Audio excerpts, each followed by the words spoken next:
అంటే ఇప్పుడు కూటమి ప్రభుత్వం వచ్చి దాదాపుగా 9 నెలలైంది. పరిపాలన ఎలా ఉంది?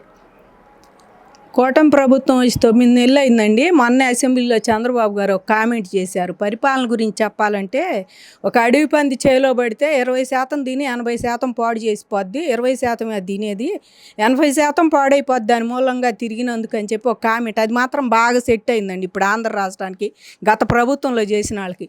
ఈ 80% పాడైన దాన్ని వీళ్ళు సరి చేసుకొని చేయాలంటే అంత అక్కడికి వాళ్ళు కష్టపడి మరి అన్నీ ఒక్కొక్క హామీ మెల్లిగా నెరవేర్చుకుంటూ వస్తున్నారు. ఇప్పుడు కూడా రేపటి నుంచి కూడా అమరావతి పనులు స్టార్ట్ చేస్తామంటున్నారు.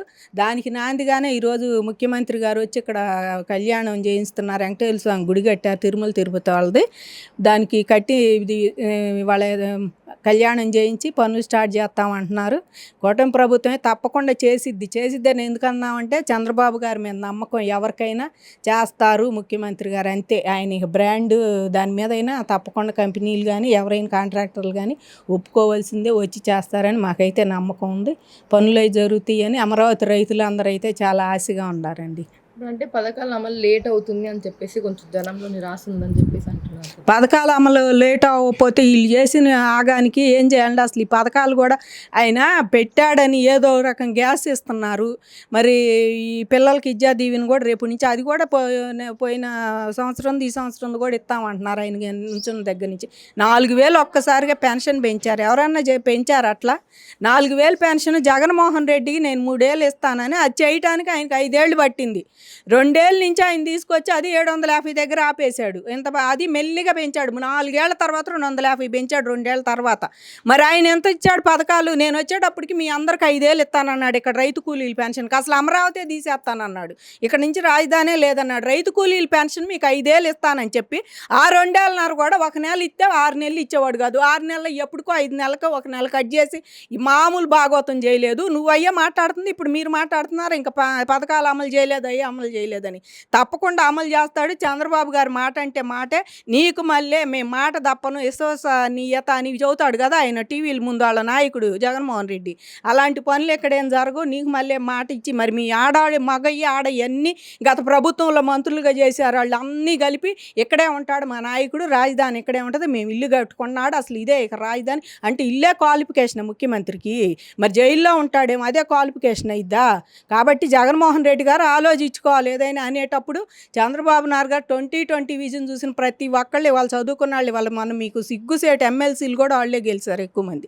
మీకు ఇంకా సిగ్గు లేకుండా శాసన మండలికి అసలు మీరు ఎందుకు వస్తున్నారు? శాసనసభకు రాకుండా శాసన మండలికి, శాసనసభకు అసలు రావట్లా. శాసన మండలిలో మాత్రం అనుకుంటా బొత్స సత్యనారాయణ ఇల్లు లేచి వాగుతున్నారు.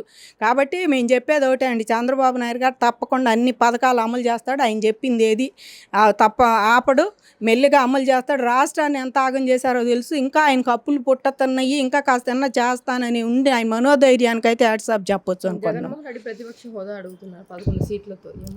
ఏమంటా అంటే చిన్నపిల్లాడు కనుక చాక్లెట్కి ఏడుతాడే, నాకు చాక్లెట్ ఇయ్యమ్మో అనేది చూసి అట్టుంది ప్రతిపక్ష హోదా అంటే ఏమైనా బోర్డు తగిలి చెప్తారా దీనికి? నీకు ప్రజలే ఇలా ప్రతిపక్ష హోదా ఇంకే నీకు ఎక్కడి నుంచి తెచ్చిస్తాడు?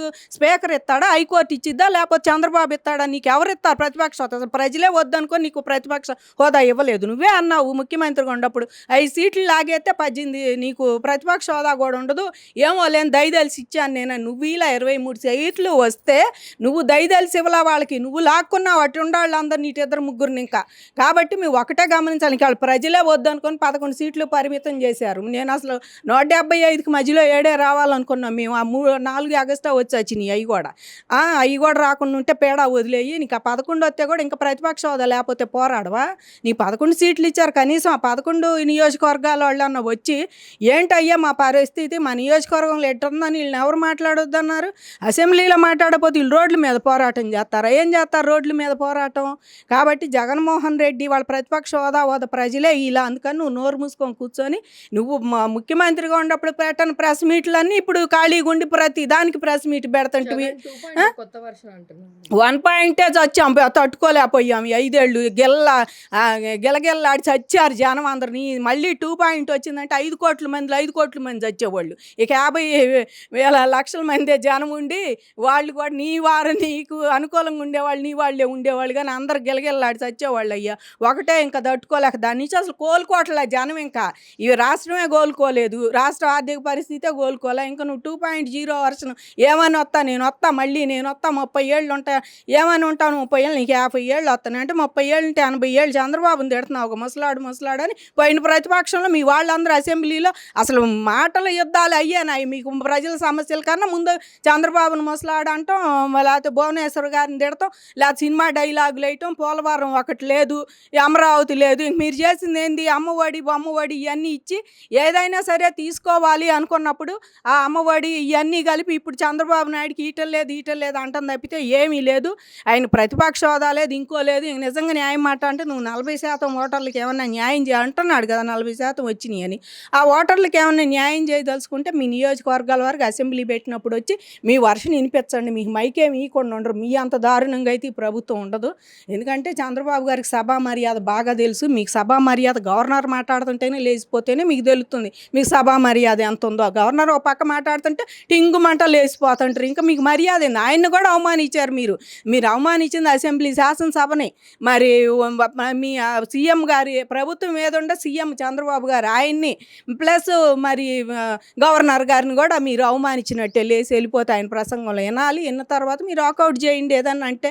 అట్లా కాకుండా ముందే మేము వెళ్తున్నాం అని మీరు అసలు కట్టగట్టుకొని వచ్చి దానికోసం వచ్చామని వెళ్ళటం దారుణం. శాసన మండలికి కూడా రాకుండా ఉంటే పేడ వదిలిపోద్ది అనుకుంటున్నాం మేము. ఏంటంటే ఇది జగన్మోహన్ రెడ్డి కౌంటర్ ఇస్తే విజయసాయి రెడ్డి ఎన్కౌంటర్ వేస్తున్నారు. వీళ్ళిద్దరికి వర్సెస్ జగన్ వర్సెస్ విజయసాయి రెడ్డి అని చెప్పి ఏమైందండి ఉంటుంది మరి ఇప్పుడు A2 ఆయనే కదా, ఈయన A1 ఆయన A2. ఇప్పుడే మెల్లిగా అప్రూవర్గా మారిపోదాం అనుకొని ప్లాన్ వేస్తున్నాడేమో. మారిపోయాడు, అందుకే నేను వచ్చేసాను.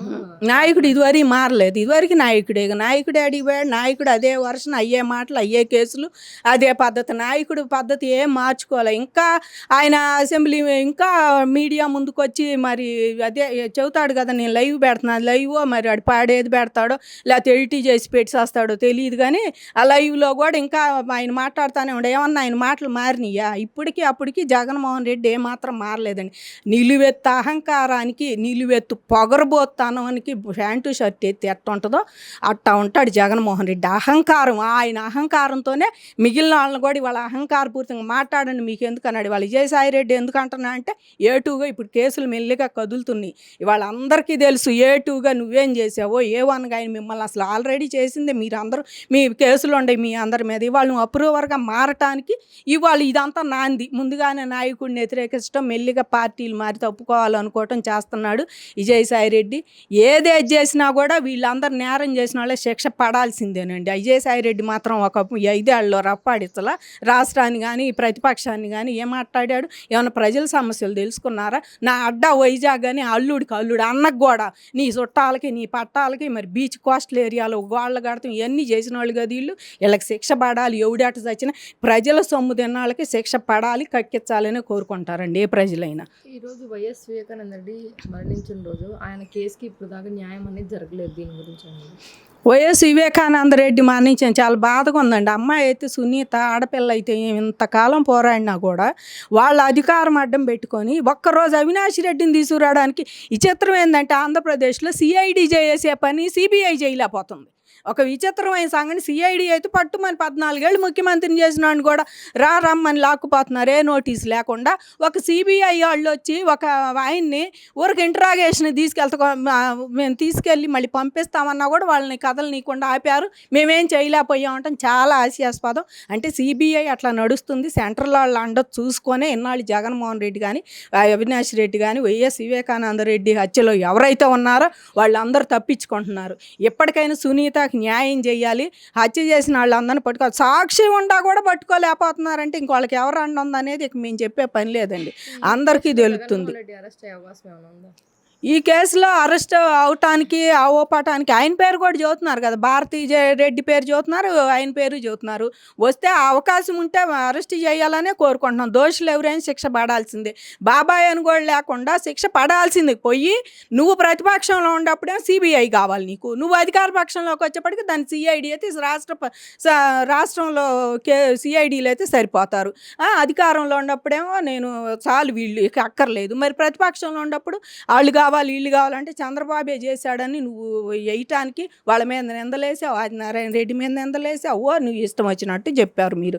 ఆ కథలన్నీ ఇప్పుడు చూసుకొని ఒకసారి వెనక్కి తిరిగి నారాసుర రక్త చరిత్రను బుక్స్ కూడా పెట్టి సినిమాలు తీపిచ్చి చేసావు. ఇవాళ ఏమైపోయింది, నీ అహంకారానికి వాళ్ళ కేసులు మాట్లాడమన్నట్టు చేయమన్నట్టు చేసిన వాళ్ళు ఇవాళ జైల్లో పడి వాళ్ళు ఇష్టం వచ్చినట్టు ఉండారు. కాబట్టి వివేకానంద రెడ్డి హత్య కేసు ముందు సాగాలని కోరుకుంటున్నామండి. ఇప్పటికైనా సిబిఐ కూటమి ప్రభుత్వం ఈ కేసులో జగన్మోహన్ రెడ్డి సెంట్రల్ గవర్నమెంట్ కుమ్మక్కయ్యి వాళ్ళని మేనేజ్ చేసుకుంటూ వచ్చారు. మరి ఎన్నాళ్ళు అదే జరిగింది, నిజంగా అదే జరిగిందండి. ఇవాళ ఒక అంతకుడిని పట్టుకోవడానికి మరి అక్కడ సీఎం అనేది ఏముంది, ఇప్పుడు పక్క రాష్ట్రాల్లో సీఎంని అరెస్ట్ చేస్తున్నారు ఉత్తదానికే. ఆయన ఏదో ఫ్రాడ్ చేశాడని పొలాలు స్థలాలు కేసులు ఉన్నాయని కర్ణాటక సీఎంని మొన్న కూడా అరెస్ట్ చేయడానికి వెళ్ళి అలాంటివి ఉండప్పుడు అసలు ఈడీ కేసులు ఉన్నాయి. ఆయన మీద 36 కేసులు ఉన్నాయి. నీకు 42,000 కోట్ల ఈడీ కేసు నీ మీద ఉంది. ఇవన్నీ కూడా ముడ్డి కింద పెట్టుకొని 18 నెలలు జైల్లో ఉండొచ్చి నిన్ను మొదలకుండా కూర్చోబెట్టి ఒక్కరోజు వాయిదాకి తిప్పకుండా చేస్తున్నారంటే నియమనాలని ఇలా తప్పకుండా పైన సెంట్రల్ వాళ్ళు ఎన్నాళ్ళు ఈయనకి అండగా ఉండారు. ఎప్పటికైనా కూటమి ప్రభుత్వంలో ఉండారు కనుక వాళ్ళు కూడా కల్పించుకొని న్యాయం చేస్తే బాగుంటుందని మేము అనుకుంటున్నామండి. ప్రజలైతే అదే కోరిక. నిజంగా టీడీపీ వచ్చిన కానించి ప్రజలందరి కోరిక ఒకటేనండి, జగన్మోహన్ రెడ్డి అనేవాడిని తిన్న ఆస్తులు కానీ చేసిన పనులన్నీ కక్కిచ్చి జైల్లో పెట్టాలి, ఆయనకి సహకరించిన వాళ్ళని కూడా జైల్లో పెట్టాలని అందరూ ఆంధ్రప్రదేశ్ ప్రజలు కోరుకునే ముందు సంక్షేమ పథకాలు ఎవరు కోరుకుంటున్నారో తెలియదు కానీ ఇది మాత్రం ఖచ్చితంగా 80% ఆంధ్రులు కోరుకుంటున్నారండి. ఆయన్ని జైల్లో పెట్టాలి, ఆయన చేసిన పనులన్నీ తప్పకుండా చూసి ఆయన కక్కించాలి. ఆస్తులు కూడా వాళ్ళు ఏ రకంగా తిన్నారో అవి కూడా కక్కించాలని కోరుకుంటున్నారు. ఆర్కే రోజా ఇప్పుడు మన ఉన్న హోంమంత్రిని డమ్మీ హోంమంత్రి అని చెప్పేసి అన్నారు. అలాగే ఇంతకుముందు పవన్ కళ్యాణ్ కూడా హోంమంత్రి తగిన చర్యలు తీసుకోకపోతే జరుగుతున్న అన్యాయాల మీద నేను ఆ స్థానంలోకి రావాల్సి వచ్చింది అని చెప్పేసి అంటున్నారు. పవన్ కళ్యాణ్ సంగతి తెలిసిందే కదా, ఆయనకి ఆవేశం వచ్చినప్పుడు ఏదో ఒకటి అనేస్తారు. కాకపోతే డిప్యూటీ సీఎంగా ఇప్పుడు చాలా ఆయన కూడా మెచ్యూరిటీ వచ్చింది. అప్పుడు ఏదో ఆవేశంలో వాళ్ళు అందరూ అన్నారని కానీ ఆయన స్థానం ఆయనకు ఉంది కదా, ఇంకా ఆయన ఏమొస్తాడు. కాకపోతే చేయాలనుకుంటే ప్రతి పౌరుడికి ఆ బాధ్యత ఉంటుంది. ఇప్పుడు ఆ సీఎం ఆమె చేయాలని ఏముంది, ఇప్పుడు ఎవరైనా అన్యాయం జరుగుతుంటే దాని మీద పోలీస్ స్టేషన్కి వెళ్ళి కంప్లైంట్ ఇవ్వటం, మళ్ళీ వాళ్ళని తీసుకొచ్చుకొని మళ్ళీ కొంచెం సాక్ష్యం చేయటం, అలాంటివి ముందుకు వస్తే ఎవరైనా కేసులు బాగానే ఉంటాయి, ఎమ్మటే అరెస్ట్ చేయగలుగుతారు. అవి చేయటం లేదనే కదా ఇప్పుడు బాధ. అట్లాగే ఆర్కే రోజా అన్న డమ్మీ హోంమంత్రి అని ఆమె ఎందుకన్నంటే వాళ్ళు తానేటి వనితాను సుచరిత అలాగా నోరు మూసుకొని ఇంట్లో కూర్చోట్లేదు కదా అనిత. వాళ్ళు అసలు నమో నారాయణ వాళ్ళ వాళ్ళ క్యాన్వాయ్ చూసుకొని మురిసిపోవడం తప్పితే హోంమంత్రి అని వాళ్ళకి గుర్తింపే లేదు. నన్ను అడిగితే నిజంగా ఏనాడని వచ్చి మాట్లాడారా, ఏదన్నా మాట్లాడితే ఒకరోజు వచ్చి మాట్లాడి ఆడపిల్ల తల్లిదండ్రులు సరిగ్గా ఉండాలనేమో ఏమో చెప్పుద్ది వనిత. అవి ఉంటేనే ఆడపిల్లలకి ఇది అయిద్దని. రోజా వాగుడు మామూలు వాగుడు కాదండి. ఆమె ఇంకా ఇప్పుడు వీళ్ళ పని ఎట్టుందంటే ఏదో అరెస్టులు అని మొదలు పెట్టారు. ఇప్పుడు ఆర్కే రోజా మీద కూడా ఒక అరెస్ట్ ఉంది, అరెస్ట్ చేస్తాము మరి ఆడదాం ఆంధ్రాలో, ఆమె కూడా ఎంతో ఇది చేసింది, ఆడదాం ఆంధ్రాలో ఆమెను పట్టుకోవాలి అని చెప్పి కరప్షన్ చేసింది దాంట్లో కూడా అంటున్నారు. దాంట్లో మరి తిరుపతి వెళ్ళే జనాన్ని కూడా తీసుకుపోయి లక్షలు గాజేసిందని. ఇవన్నీ వస్తాయని ఒకటి బొత్స సత్యనారాయణ ఇప్పుడు అరెస్ట్ చేస్తున్నారు వరుసనే. వీళ్ళందరినీ ఏం చేస్తున్నారంటే వీళ్ళు సినిమా చూస్తాం మన రవితేజ దగ్గర మార్కుల్లో ఫస్ట్ నుంచి కూర్చోబెడితే అనుకుంటా అయ్యా ముందు నన్ను కొట్టి అయ్యా టెన్షన్గా ఉంది నాకు అంటారు. వీళ్ళ పని అట్టుంది, ముందు నా పని చూడు నా టెన్షన్గా ఉందని నోరు ఏదో వస్తే అది మాట్లాడుతున్నారు అంతే. వీళ్ళకి కూడా టెన్షన్గా ఉంది, పట్టుకుంటా ముందు నన్ను అరెస్ట్ చేస్తే బాగుండు, నన్ను అరెస్ట్ నా పని అయిపోద్ది ఒక పని అని నోటుకు వచ్చినట్టు మాట్లాడుతున్నారు. అసలు రోజా నోరు మూసుకొని కూర్చోవాలి. ఏమన్నారంటే ఇప్పుడు టీడీపీ గవర్నమెంట్లోనే నగరీలో అత్యాచారాలు జరుగుతున్నాయి ఆడపిల్లల మీద, ఇంతకుముందు మేము ఉన్నప్పుడు ఏం జరగలేదు, హోంమంత్రి పట్టించుకోవట్లేదు అని చెప్పేసి అంటున్నారు. నగరీలో నువ్వు ఉండవుగా, పట్టించుకో, నువ్వు ఉండే చిత్తూరుకి పెద్ద పులి మరి పెద్దారెడ్డి ఉండే, మీరందరూ ఉండే, ఇంకా ఎక్కడో ఎవరు పట్టించుకుంటారు. అసలు మీ అరాచకాలకు అంతే లేదు. అక్కడ మీ అరాచకాలు ఎవరైనా తలదూరితోడు బతికి బట్టగట్టేనా ఎవడైనా సరే. ఇంకా మీ పాలన ఇంకా ఉంది. కూటమి ప్రభుత్వానికి మేము చెప్పేది ఏంటంటే ఇంకా సరే ఇంకా మీ వాళ్ళ పాలన ఇంకా జరుగుతూనే ఉందండి. 50% అధికారులు కానీ ఎవరైనా సరే వాళ్ళకే సహకరిస్తున్నారు ఎవరైనా సరే. అది చూసుకోవాలి. ఏమొచ్చి నగర్లో అత్యాచారాలు తాడపల్లిలో నలుగురు ముఖ్యమంత్రి ఇంటి పక్కనే జరిగినాయి. మరి ఆనాడు ఎవరు మాట్లాడలేదే. పలకరీయటానికి పోతే ముఖ్యమంత్రి మీద కేసు, ప్రతిపక్ష నేత మీద కేసు పెట్టారు, చంద్రబాబు మీద, హాస్పిటల్లో పోతే పోట్లాడి. అట్లాగే మీరు నగరీలో అత్యాచారం జరిగింది, ఆడ అత్యాచారం జరిగింది, ఏడ అత్యాచారం ఖండించి ఉండవుగా, నువ్వు వెళ్ళి పరామర్శించావు. మరి జరిగింది తప్పే, జరగకూడదు, జరిగింది. మరి నువ్వు పరామర్శించావు వాళ్ళని వెళ్ళి. కాబట్టి వీళ్ళు చెప్పే అబద్ధాలకు అంతే లేదండి. ఎక్కడైనా అత్యాచారాలు ఏ ప్రభుత్వంలో అయినా ఇది లా అండ్ ఆర్డర్ ఉంది. ఇంకా ఈ ప్రభుత్వంలోనే చాలా వరకు ఇలా తగ్గినాయి, చాలా వరకు. ఎందుకంటే సైలెంట్గా ఎవరి పనులు వాళ్ళు, ఇదివరకు పని బాటలు ఏమి లేక ఇట్లాంటివి కూడా ఎక్కువైనాయి. ఇప్పుడు కాస్త పనులు చూపిస్తున్నారు, అన్నీ ఉంటాయని ఒక ఆశ ఆనందంతో ప్రతి వాళ్ళు ఎదురు చూస్తున్నారు. డ్రగ్స్ కూడా చాలా వరకు తగ్గించేశారు అది కూడా. కాబట్టి ఇవాళ ఏమి రోజా చెప్పే కథలు జగన్మోహన్ రెడ్డి సంతోషపడతాడని జనానికి కథలు చెప్పిద్ది. ఆయనేమో నేను అనమన్నట్టానండి, మీరు ఎట్ట చేస్తే నాకెందుకు అంటున్నాడు. వాళ్ళు జగన్ అన్నట్టు అన్నాళ్ళ పరిస్థితులు ఏముండయి, అందరూ చూస్తున్నామని వాళ్ళ దండాలు దశకాలు పెడుతున్నా, నాకు బెయిల్ ఇప్పిండి అయ్యో, నేను చచ్చిపోతాను అయ్యో అని జైల్లో అనేటప్పుడు బొళ్ళు పై తెలియకుండా అదే మాట్లాడేటప్పుడు వైసీపీ వాళ్ళు అక్రమ అరెస్టులు ఏంది ఇట్ట మాట్లాడారు. ఎవరన్నా ఇట్ట మాట్లాడారు. ఒళ్ళు పై తెలియకుండా ఇంట్లో ఆడాళ్ళని సైతం పిల్లల్ని సైతం మీకు మీ వాయువు వచ్చిందా, మీకు ఏం గుణం పుట్టిందని అట్ట మాట్లాడతాం. నోరు అదుపు ఉండక్కర్లా, దొరికిందే మైకు జగన్ ఇస్తాడు, దీనికి మాకు నెల నెల ఇస్తాడు, మేము మాట్లాడినందుకు అని చెప్పేసి నోటికి వచ్చినట్టు అసలు బోర్గడ్డ అనిల్ నోరు ఉంది. వాడిని నిజంగా ఎట్ట మాట్లాడుతున్నాడో తెలియదు. వాడు మేము పాదయాత్ర పోతే మా మీద కూడా పిచ్చి కామెంట్లు పెట్టాడు అమరావతి రైతుల మీద. వాడు ఇవాళ పోసాని కృష్ణమల్లి సినీ ఇండస్ట్రీలో ఉండి నాకు ఎందుకులే నలుగురు కావాల్సిన వాడిని అనుకొని సైలెంట్ కూర్చొని సాగకుండా వచ్చి నోటికి వచ్చినట్టు మాట్లాడి వాళ్ళ అక్రమ అరెస్టులా. అమరావతి రైతులను అక్రమ అరెస్టులు చేసినప్పుడు లేదు. అమరావతి రైతులను జుట్లు బీకి, చెవులు బీకి, పోగులు లాగించి మా చీరల మీద కాళ్ళు చించినప్పుడు లేదు మీకు అక్రమ అరెస్టులు. మమ్మల్ని తీసుకెళ్ళి పొద్దున వెళ్ళి సాయంత్రం దాకా ఊళ్ళన్నీ తిప్పి స్టేషనే తీసుకొచ్చి కూర్చోబెడితే లేదు. ఇవాళ మీకు అక్రమ అరెస్టులు గుర్తొచ్చినాయి. ఆడవాళ్ళు ఉసురు మీకు తగిలి నాశనం అయిపోతారు. నిజంగా జగన్ అండకో, జగన్ కూడా అంతే. మమ్మల్ని అమరావతిలో 5 ఏళ్ల పాటు మేము ఇచ్చిన దానికి భూములు ఇస్తే ఈ రకంగా మమ్మల్ని కూర్చోబెట్టి ఒక్కరోజు మాతో చర్చకు రాకుండా చేసినందుకు నిజంగా వీళ్ళందరికీ 11 సీట్లు కాదు, మధ్యలో 7 రావాలని కోరుకున్నాం. వీళ్ళ ఉసురు తగిలే పోతారు. పార్టీ కూడా అంతమైపోవాలని కోరుకుంటున్నాం. మొన్నటిదాకా మేము ఇదేంటి దిగిపోవాలి, జగన్ దిగిపోవాలని 5 ఏళ్ళలో ఆ రకంగా చేసి ఆయన దిగితేనే అమరావతి ఉంటుంది, రాష్ట్రం కూడా బాగుంటుందని. కానీ ఇప్పుడు ఆ పార్టీ కూడా నాశనం అయిపోవాలని కోరుకుంటున్నాం. శుభ్రంగా అంతమైపోవాలి, వైసీపీ అనే పార్టీ లేకుండా పోవాలని కోరుకుంటున్నాను.